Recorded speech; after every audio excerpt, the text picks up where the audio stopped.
Parfois, tout commence comme une histoire de maternité heureuse. Une grossesse pleine d'amour, d'impatience, de petits bonheurs quotidiens. Et puis un jour, quelque chose bascule. Le corps se met à tirer la sonnette d'alarme. Le cœur s'accélère, les chiffres montent, les jambes gonflent, la tête tourne. On parle d'hypertension, d'œdème, de protéines dans les urines. Et ce mot brutal qu'on n'oublie jamais, prééclampsie. Pourtant, elle reste encore méconnue, entourée de peur, de culpabilité et de solitude. Dans cet épisode, Tiffany nous ouvre les portes de son histoire, celle d'une femme qui a frôlé le pire, qui a vu la vie tenir à un fil et qui a décidé de transformer cette épreuve en mission. Elle nous parle de sa peur, de son accouchement précipité, de la séparation, mais aussi de la force incroyable qu'elle a trouvée pour se relever. Aujourd'hui, elle accompagne à son tour d'autres femmes pour que plus jamais une mère ne se sente coupable d'avoir été malade. Vous êtes sur État d'âme, le podcast au cœur de votre santé. Excellente écoute.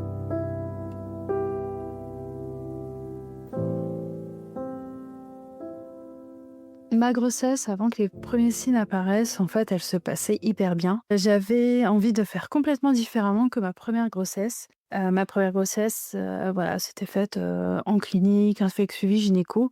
Là, pour cette grossesse-là, je voulais un suivi sage-femme parce que pour moi, c'était plus chaleureux. Et aussi, je voulais accoucher à la maison. Et tout se passait super bien pour cette grossesse. J'ai commencé à avoir de l'œdème après avoir commencé à prendre cette tisane. Personne n'y avait prêté attention. C'est moi, en revoyant les photos, je me suis dit: «Waouh, il est dégonflé».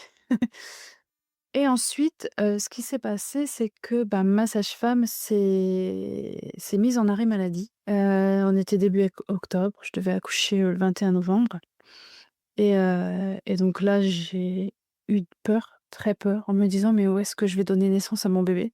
Parce que je voulais pas retourner à l'hôpital.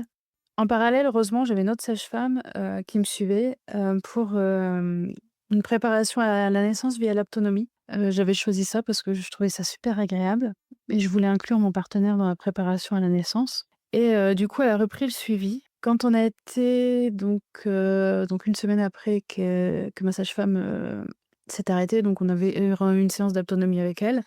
Elle a repris le suivi et puis en cabinet, j'avais de l'hypertension, donc elle m'a conseillé d'aller, à l'hôpital. Faire un monitoring de contrôle. Je dis: «OK, allons-y, hein». Comme je savais pas quel hôpital choisir, j'hésitais entre l'hôpital, proche de chez moi et l'hôpital qui avait un plateau technique dans lequel ma première sage-femme accompagnait des couples aussi, pour ceux qui voulaient pas accoucher à la maison et du coup, on a choisi l'hôpital à côté de la maison et en fait, il y a eu des signes du destin, on va dire, qui nous ont invités à aller, dans cet hôpital.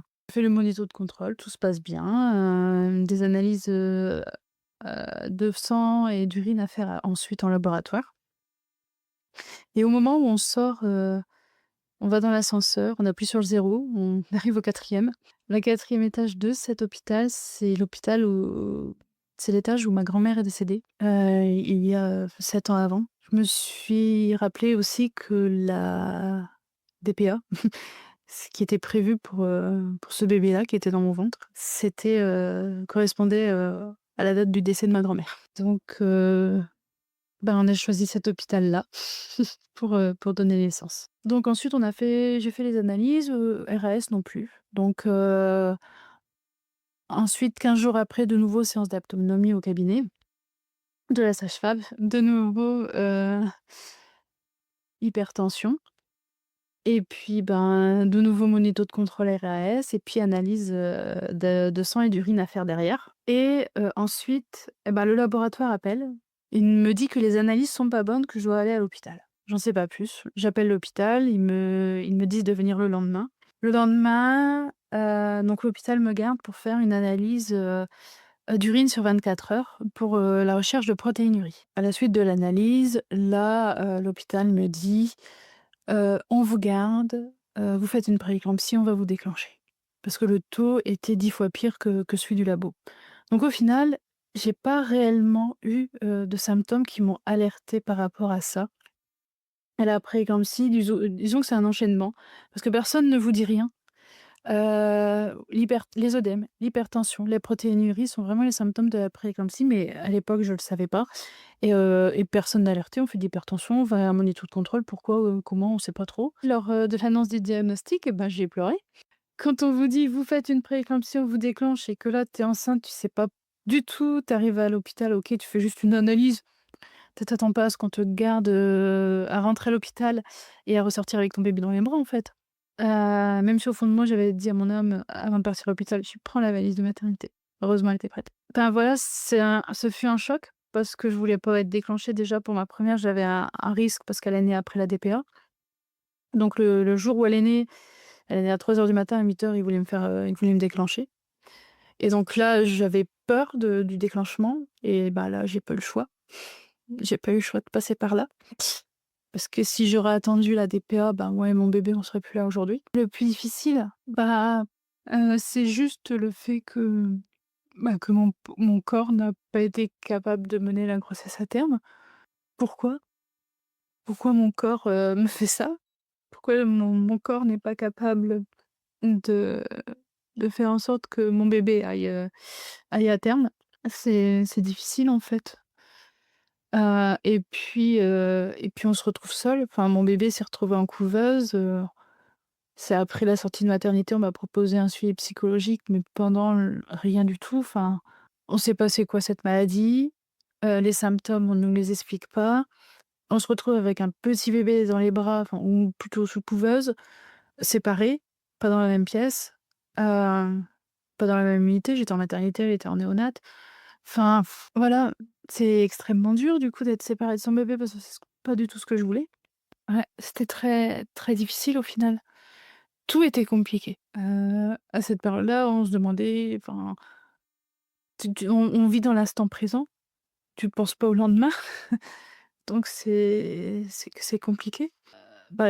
Grâce à ma première, j'ai découvert un maternage et donc là, je savais que, fallait à tout prix le mettre en place. Donc ne pas pouvoir toucher mon bébé, le prendre dans mes bras pendant quelques jours, c'était très difficile. On m'appelait, dès qu'il fallait la nourrir parce que je l'allaitais, mais un bébé qui pleure, c'est un bébé qui est déjà très, très faim. Donc forcément, c'était difficile de la voir comme ça pleurer et puis bon, je l'ai allaitée, mais je dormais pas avec dans la même pièce, c'était pas possible. Le lien d'attachement, ce qui s'est fait tout de suite, ça veut dire que c'est un peu compliqué, à travers une paroi en plastique.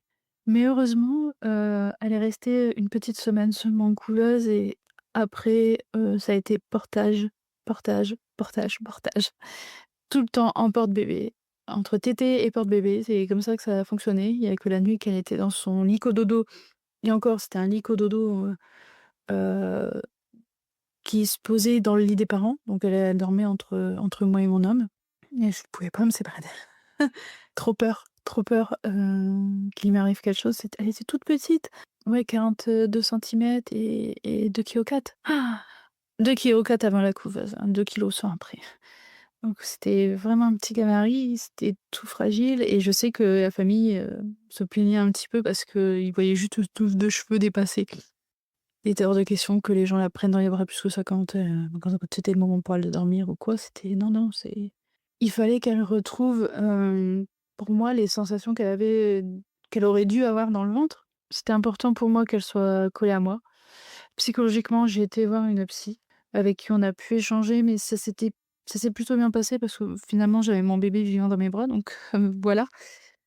C'était déjà du passé, dernière anouf, tout ça. Donc ça allait beaucoup mieux. Mais bon, j'étais fatiguée, c'était un bébé qui naît prématurément, ça mange toutes les 2 heures. Donc la première semaine, elle mangeait toutes les 2 heures et à la maison encore, au début, elle mangeait encore toutes les 2 heures, toutes les 3 heures. C'était très fatigant, très prenant. Heureusement, j'avais mon homme qui était là et qui est super quoi, parce que, enfin voilà, j'avais juste à m'occuper de mon bébé, rien d'autre à faire et ça, c'était super. Ce que j'aurais aimé qu'on me dise, qu'on fasse pour mieux m'accompagner à ce moment-là, d'avoir juste des personnes plus présentes, de peut-être des membres de la famille, des amis, ou à l'époque, je connaissais un petit peu, mais sans plus, le métier de doula. Donc avoir une doula, proche de soi, pour aider à tout, quoi. J'aurais tellement qu'on m'explique que les symptômes aussi de la maladie et c'était quoi le risque. Ça aurait peut-être rien changé, mais je pense que savoir que l'hypertension risque d'entraîner la prééclampsie, risque d'entraîner un déclenchement, ben, c'est mieux de le savoir que d'arriver direct à l'hôpital: «Bon, vous faites une prééclampsie, on vous déclenche». C'est peut-être pas une préparation psychologique comme on peut dire, mais c'est quand même intéressant de quand même pouvoir, avoir connaissance de ça, parce qu'on n'en parle pas. Personne n'en parle. Toutes les femmes avec qui j'ai pu converser m'ont dit: «Qu'est-ce que j'ai fait? Pourquoi mon corps a fait ça à mon bébé? Mon corps m'a trahi. J'ai pas été capable.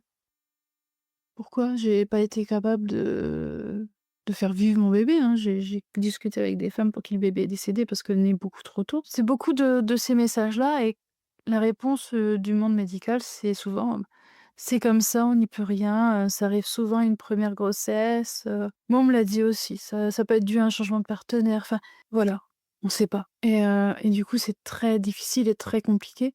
De toute manière quand la maladie est là, c'est hospitalisation donc on rentre, dans l'urgence, dans le système médical, c'est suivi psychologique ap obligatoire après. Pour les femmes qui vivent actuellement une prééclampsie, j'ai envie de leur dire: «Surtout, rien n'est de votre faute. Ce n'est pas votre corps qui vous a trahi, c'est juste que vous saviez pas». C'est dingue parce que la prééclampsie, c'est une maladie, quand on voit les témoignages des femmes, quand on écoute les femmes parler, bah, c'est quelque chose de dramatique. D'horrible qui se passe et on sait pas, on voit pas comment faire autrement. J'ai des femmes, elles veulent plus avoir d'enfants à cause de ça, avec qui j'ai pu discuter et en fait, moi, pour moi, la prééclampsie, ça a été une force. J'ai décidé que je voulais comprendre cette maladie parce que j'avais envie d'avoir un troisième enfant, mais j'avais aussi envie de comprendre pourquoi j'avais été touchée et heu et c'est grâce à cette envie de comprendre, qui m'a permis en fait, de retomber enceinte, d'accompagner d'autres femmes et de mieux comprendre surtout le fonctionnement du corps de la femme enceinte. En fait, mon grand rêve, pour ce monde, c'est que la prééclampsie, ben, elle soit vue autrement. Qu'on puisse aider vraiment les femmes enceintes à avoir une alimentation adaptée pour éviter la prééclampsie, le diabète gestationnel, le retard de croissance in utérine, décollement du placenta et cetera. Naissance prématurée forcément et en fait mon rêve, peut-être utopiste, mais tant pis, c'est que la prééclampsie passe en dessous de la barre des 2 dans le monde entier.